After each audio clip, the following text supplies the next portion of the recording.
ஆமாங்க, ரொம்ப பாதுகாப்பு தான். கனிமொழி அவர்கள் ஒரு பொதுக்கூட்டம் நடத்தினாங்க. அப்போ பெண் போலீஸாரை 2 கட்சிக்காரவங்க பாலியல் சீண்டல் செஞ்சாங்க. பெண் போலீஸாருக்கு பாதுகாப்பு இல்லை. பழுதடைஞ்சிருக்கு, அங்கேயா பழுதடைஞ்சிருக்கு, இங்கேயா பழுதடைஞ்சிருக்கு. அப்போ பழுதடைந்த கேமராக்களை சரி செய்யறதுக்கு உங்களால் முடியாதா, அல்லது தேவையில்லையா, அல்லது குற்றங்களை நாங்கள் எங்கள் கட்சிக்காரங்க செய்கிறது வெளி உலகத்துக்கு தெரியக்கூடாதுன்னு நினைக்கிறீங்களா? இன்னைக்கு ஒரு பெண் குழந்தைய வீட்டிலேருந்து வெளியில் அனுப்புறதுக்கு எவ்வளவு பயப்படுறோங்கிறது ஒவ்வொரு பெண் குழந்தைய பெற்ற தாயாருக்கு தான் தெரியும். ஒரு பயமுறுத்தும் தோணியில் வாக்காளர் வேறு, இந்த வேறு, இதெல்லாம் இவர் இப்போ தான் தெரிஞ்சுக்கல. இவர் அரசியல் களத்துக்குள்ள கிட்டத்தட்ட 6 ஆண்டுகள் ஆயிடுச்சு. அவர் முன்னாடியே தெரிஞ்சிருக்கலாம். இப்போ தான் தெரிஞ்சிருக்குன்னு சொல்கிறது நமக்கே புதுமையாக இருக்குது. அதுவும் கமலஹாசன் அவர்களுக்கு இப்போ தான் தெரிஞ்சிருக்குங்கிறது புதுமையாக இருக்குது. இங்கே நாட்டில் நடக்கக்கூடிய பிரச்சனையை மூடி மறைச்சி ஒழிச்சு வைக்க முடியாது. அவங்க 1000 திட்டம் போடலாம். அப்பா திட்டத்திலேருந்து மருந்தகம் திட்டம் வரைக்கும் போட்டாலுமே இந்த பிரச்சனைகளுக்கெல்லாம் தீர்வு இல்லை அப்படிங்கிற இடத்துல மக்கள் மத்தியில் அவர்களுக்கான ஒரு ஞானசேகரன் பார்த்தீங்கன்னா, இப்போது அவருடைய வழக்கில் தொடர்ந்து சில தகவல் வெளியில் வந்துட்டு இருக்கு மேம். அவர் இரவு நேரங்களை திருட சென்றதாகவும், கூகுள் மேப் மூலியமாக பார்த்தீங்கன்னா வீடுகள்லாம் கொள்ளடிப்பதாகவும் தகவல் வெளியில் வருது. அவர் மீது பல வழக்குகள் இருந்ததாகவும் சில தகவல் வெளியில் வந்துச்சு மேம். அப்படி இருக்க ஒரு நபர் எதற்காக சுதந்திரமாக வெளியில் ஒரு கடை வச்சு ரன் பண்ணுற அளவுக்கு எப்படி மேம் இருக்கீங்க தமிழகத்தில்? அதுதாங்க, அதை தான் நான் குறிப்பிட விரும்புகிறேன். இங்கே சட்ட ஒழுங்கு சரியில்லை அப்படின்னு சொல்கிறது எதனாலனா, இது மாதிரி ஒரு குற்றத்தில் ஈடுபட்டவங்க, தண்டனை பெற்றவங்க அதுலேருந்து தப்பிச்சு சுதந்திரமாக இயங்குறது மட்டும் இல்லாமல் ஒரு அமைச்சருக்கு இணக்கமாகவும் ஒரு கூடவே போகிற ஒரு நபராகவும், பல்வேறு கட்சி நிகழ்ச்சிகளில் கலந்து கொள்கிற நபராகவும், ஒரு பிரியாணி கடையை நடத்திக்கிட்டு அந்த கடைக்கு இவங்க அமைச்சர் வரைக்கும் உணவு சாப்பிட்ற அளவுக்கு ஒருத்தர் இருந்திருக்காரு. ஆனால் அவர் ஒரு திட்டம் போட்டு இரவு நேரத்தில் கொள்ளடிக்கக்கூடிய ஒரு திருடன். அப்போ எப்படி நம்ம யோசிக்கிறது இவர்களையெல்லாம் பற்றி? ஒன்று, இவன் கெட்டவன், இவன் குற்றவாளி, அவனை நாம தான் பாதுகாப்பாக பார்த்துக்கணும் அப்படிங்கிறதுக்காக தான் நீங்கள்லாம் இருக்கீங்களா? இவனை நம்ம மாட்ட வைக்காமல் பார்த்துக்கணும்னு பாதுகாக்கணும்னு நினச்சி முடிஞ்ச அளவுக்கு இத்தனை ஆண்டுகளாக பாதுகாப்பு கொடுத்துருக்கீங்க. அப்படி தானே நாங்கள் எடுத்துக்க முடியும். ஏன்னா ஒருத்த குற்றவாளின்னு தெரிஞ்சால் அவனை நீங்கள் போய் அவன் செய்த குற்றத்திற்கு தண்டனை வாங்கி தர என்ன செய்யணுமோ அதை செய்திருக்க வேண்டிய நீங்கள் கூட வச்சுக்கிட்டு அழகு பார்த்து கொண்டுருங்க. கார் வச்சிருக்காராம், அவ்வளோ நகை வச்சிருக்காராம், அந்த இடத்துல இடம் வாங்கி வச்சிருக்காராம், கூகுள் மேப்பில் பார்த்து கொள்ளடிக்க போவாராம். இப்படி ஞானசேகரனை பற்றி நாம் தெரிந்து கொள்ளக்கூடிய தகவல்கள் எல்லாமே மிகப்பெரிய அதிர்ச்சியை கொடுக்குது, மிகப்பெரிய அதிர்ச்சியை கொடுக்குது. நீங்கள் வெட்டி வசனங்கள் பேசுவது போல் எங்கள் ஆட்சியை எந்த கொம்பனாலும் குறை கூற முடியாதுன்னு எப்படி சொல்கிறீங்க? உங்களுக்கு சொல்வதற்கு நாக்கு கூசலையா?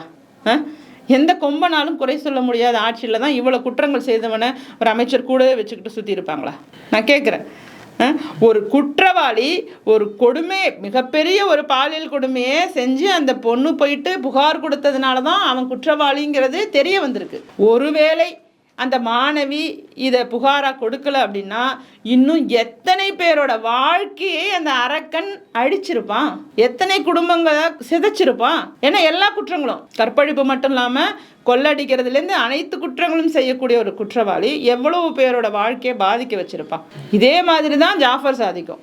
உங்கள் மருமகள் கிருத்திகா உதயநிதி அவர்களோட சரிக்கு சமமாக ஒரு மேடையில் அமர்ந்து நிகழ்ச்சியில் பங்கேற்கிறார். எத்தனை கோடி? 2500 கோடி ரூபாய்க்கு மேலே போதைப் பொருளை கடத்தின வழக்கில் இன்வால்வ் ஆன ஒரு முதல் குற்றவாளி. ஏன் உங்களால் இந்த குற்றவாளிகள் தான் குற்றவாளிங்கிறத தெரிஞ்சுக்கிறதுக்கு நீங்கள் விரும்பலையா, அல்லது குற்றவாளியை ஒரு சாதாரணமாக பார்க்கக்கூடிய மனப்பாங்கில் இருக்கீங்களா? இல்லை, அதனால இங்கே பெண்களுக்கு பாதுகாப்பு தான் செஞ்சுட்டு இருக்காரு. சட்டத்துறை அமைச்சர் விளக்கம் கொடுக்குறாரு மேம். பெண்களுக்கு பாதுகாப்பில் எல்லா அளவு கூட அவங்ககிட்ட குறை வச்சது கிடையாது முதல்வர் ஸ்டாலின் அவர்கள் அப்படின்னு தானே பேசுகிறாங்க மேம். ஆமாங்க, ரொம்ப பாதுகாப்பு தான். கனிமொழி அவர்கள் ஒரு பொதுக்கூட்டம் நடத்தினாங்க. அப்போ பெண் போலீஸாரை 2 கட்சிக்காரவங்க பாலியல் சீண்டல் செஞ்சாங்க. பெண் போலீஸாருக்கு பாதுகாப்பு இல்லை. இப்போ கூட பழவந்தாங்கல்ல ரயில் நிலையத்தில் பெண் போலீஸாரை கற்பழிப்பு கொலை பண்ணுற அளவுக்கு முயற்சி நடந்திருக்கு இப்போ சமீபத்தில். பெண் போலீஸுக்கே பாதுகாப்பு இல்லாத அளவுக்கு ஒரு சூழ்நிலை நிலவும் போது பெண்களுக்கு பாதுகாப்பாக நாங்கள் இருப்போம் அப்படின்னு சொல்கிறது நீங்கள் தயவுசெய்து எக்ஸ்பிளைன் பண்ணுங்கள். எந்த இடத்துல எப்படி நீங்கள் பாதுகாப்பு கொடுத்தீங்க, என்ன மாதிரியான பாதுகாப்பு கொடுத்தீங்கிறத நீங்கள் எக்ஸ்பிளைன் பண்ணுங்கள்.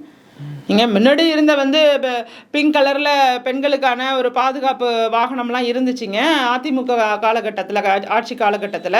அதை கூட நீங்கள் படிப்படியாக இல்லாமக்கிட்டீங்க. என்னென்னலாம் பாதுகாப்புன்னு இருந்துச்சோ அது எல்லாமே இல்லாமக்கிட்டீங்க. கேமராக்களா உங்கள் ஆட்சியில் கேமரா, எந்த கேமராவுமே வேலை செய்யலைங்கிறீங்க. எதுக்கு அந்த கேமரா? பழுதடைஞ்சிருக்கு, அங்கேயா பழுதடைஞ்சிருக்கு, இங்கேயா பழுதடைஞ்சிருக்கு. அப்போ பழுதடைந்த கேமராக்களை சரி செய்யறதுக்கு உங்களால் முடியாதா, அல்லது தேவையில்லையா, அல்லது குற்றங்களை நாங்கள் எங்கள் கட்சிக்காரங்க செய்கிறது வெளி உலகத்துக்கு தெரியக்கூடாதுன்னு நினைக்கிறீங்களா? அப்போ என்ன பாதுகாப்பு? பெண்கள் பாதுகாப்புனா ஒன்று, நீங்கள் மகளிருக்காக தனி படைகளை அமைத்து தனியாக அவங்க இரவு நேரத்தில் நடந்து செல்வதற்கும் பணிக்கு செல்வதற்கும் சுதந்திரமாக போகிறதுக்கும் வர்றதுக்கும் படிக்க போகிற இடத்துலையும் அவர்களுக்கான முழு பாதுகாப்பை உறுதி செய்யணும். அதை உறுதி செஞ்சீங்களான்னா செய்யலை. சரி, இது மாதிரி கேமராக்களை பொறுத்து நீங்கள் அவர்களுக்கான பாதுகாப்பை உறுதி செய்யணும், அதையும் உறுதிப்படுத்தலை. வேறு என்ன செஞ்சீங்க? எப்படி பெண்களை பாதுகாக்கிறீங்க? நீங்கள் மயக்க பிடிச்சிட்டு பேசுகிற எல்லாத்தையுமே கேட்டுக்கிட்டு தலையாட்டிட்டு கை தட்டிட்டு போகிறதுக்கு நாங்கள் உங்கள் கட்சிக்காரங்க கிடையாது.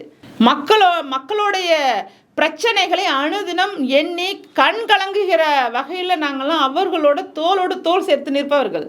இன்னைக்கு ஒரு பெண் குழந்தைய வீட்டிலேருந்து வெளியில் அனுப்புறதுக்கு எவ்வளவு பயப்படுறோங்கிறது ஒவ்வொரு பெண் குழந்தைய பெற்ற தாயாருக்கு தான் தெரியும், தகப்பனுக்கும் தெரியுங்க.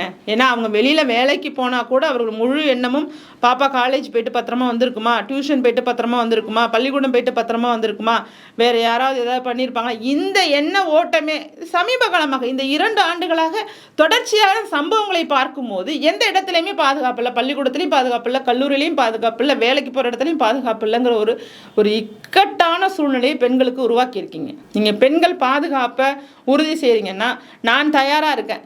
என்னோட வேணால் நீங்கள் கலந்து ஆலோசனை பண்ணுறதுக்கு நீங்கள் தயாராக இருக்கீங்கன்னு முதல்வர் சொல்லலாம். நிச்சயமாக எதை செய்ய வேண்டுமோ அதையெல்லாம் செய்ய தவறிவிட்டது திமுக அரசுங்கிறத நான் வலியுறுத்துகிறேன்.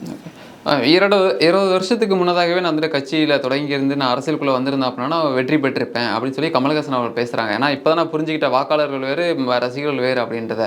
இது யாருக்காக சொல்கிற இந்த நேரத்தில் பேச வேண்டிய கட்டாயம் என்னங்க இப்போது?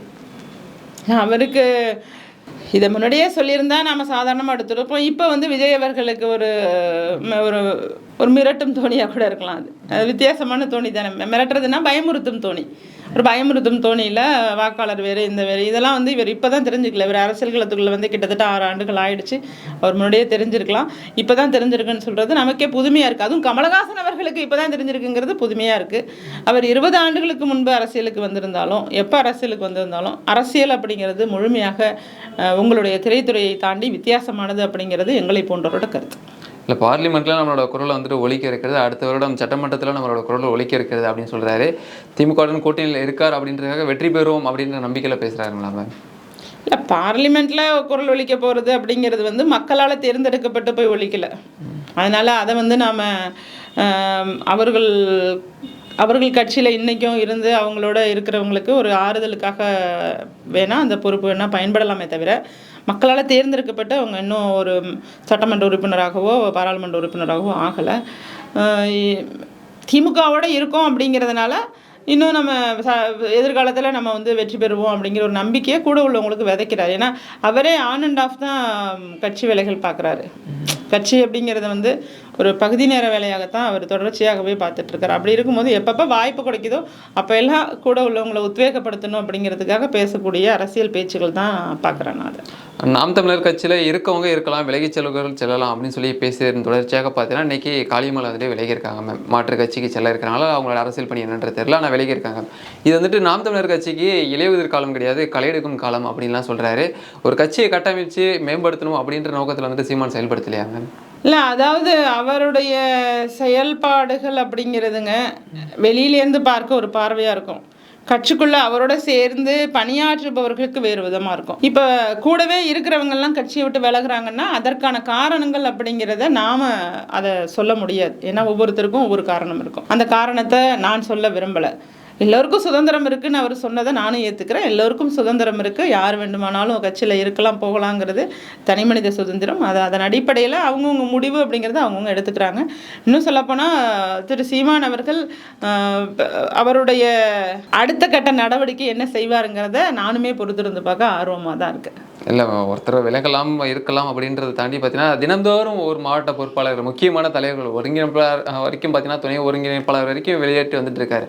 அப்படி இருக்கக்கூடிய சூழ்நிலையில் கட்சி வந்துட்டு இன்னும் மேம்படுத்தம் அப்படின்ற ஒரு நோக்கத்தில் செயல்படாமல் இருக்காரா மேம்? இல்லை, அவருடைய ஒற்றை நம்பிக்கையாக மேம்படுத்துங்கிறதுல தாங்க அவர் பிடிவாதமாக தொடர்ச்சியாக அரசியல் களம் கண்டுட்டு இருக்காரு. அதனால அவருடைய நம்பிக்கையை நாம் போயிட்டு வீணா போயிடுவாருன்னோ இனிமேல் கட்சியே இருக்காதுன்னோ பேசுறதுக்கு எனக்கு அந்த அளவுக்கு நான் யாரையுமே நான் பேச மாட்டேன்.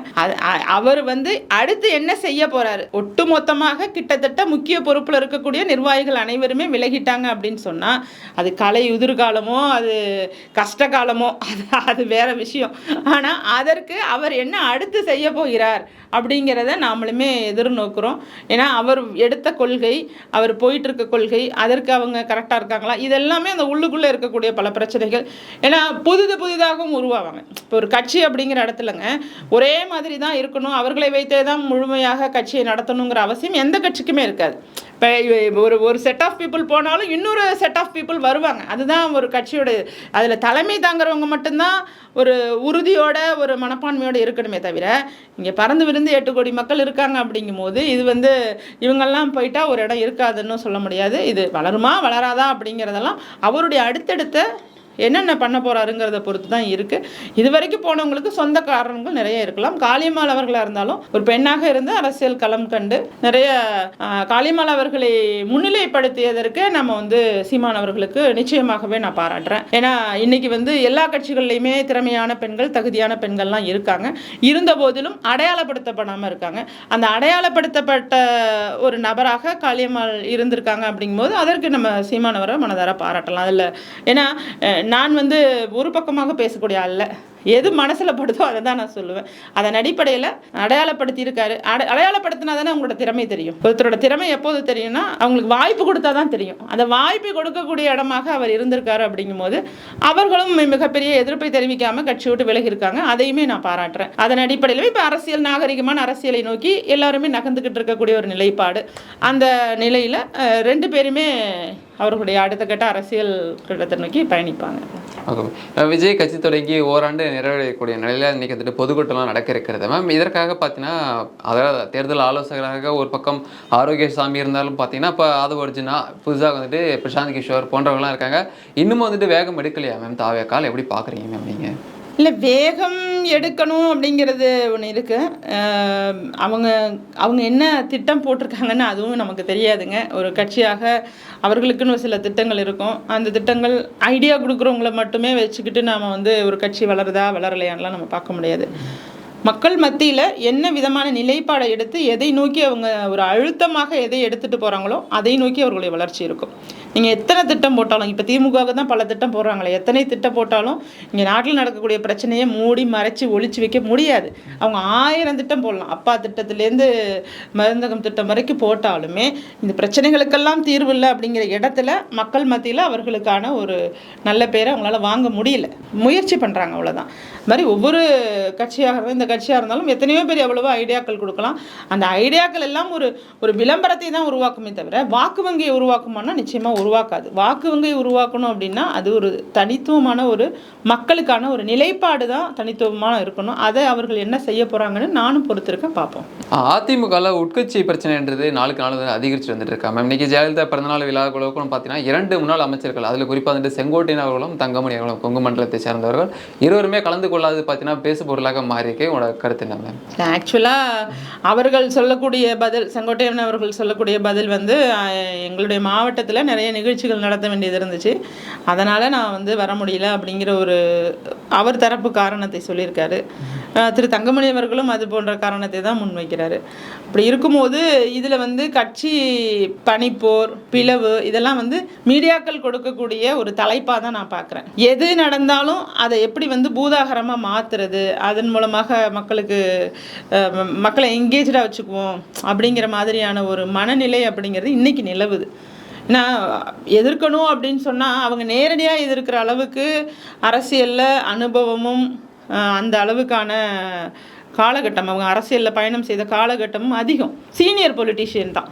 அவங்க வந்து சின்ன ஒரு 5 ஆண்டு 6 ஆண்டு அரசியலுக்கு வந்தான பொலிட்டிஷியன் அரசியல்வாதிகள் கிடையாது. அப்படி இருக்கும்போது அவர்களுடைய அரசியல் அனுபவத்தின் அடிப்படையில் எதிர்க்கணும்னா அவங்க நேரடியாகவே எதிர்ப்பாங்க. ஒரு சில காரணங்கள், கட்சி வளர்ச்சிக்காக அவர்கள் எல்லா இடத்துலையும் நம்ம பரவலாக நிகழ்ச்சி பண்ணணும், ஒரே இடத்துல எல்லாரும் இருக்கக்கூடாது, அது மாதிரியான காரணங்கள் அப்படிங்கிறது சாதாரணமான அரசியலில் எல்லாரோடையும் ஏற்றுக்கொள்ளக்கூடிய காரணங்கள் தான். அவர் ஏற்கனவே குறிப்பிட்டதும் ஒரு நிகழ்ச்சியில் இது மாதிரி போடலைங்கிறது தான் வருத்தப்பட்டனே தவிர வேறு எதுவும் இல்லைன்னு சொல்லிட்டாரு. மேலும் மேலும் பிளவை வந்து வலுப்படுத்தணும் நம்மளோ அல்லது வேற யாரோ செயற்கையாக தோன்றுறதுங்கிறது சரியாக இருக்காதுன்னு நினைக்கிறேன். கண்டிப்பாக அவர்களுக்குள்ள எந்த பிளவும் இல்லை, பிரச்சனையும் இல்லை.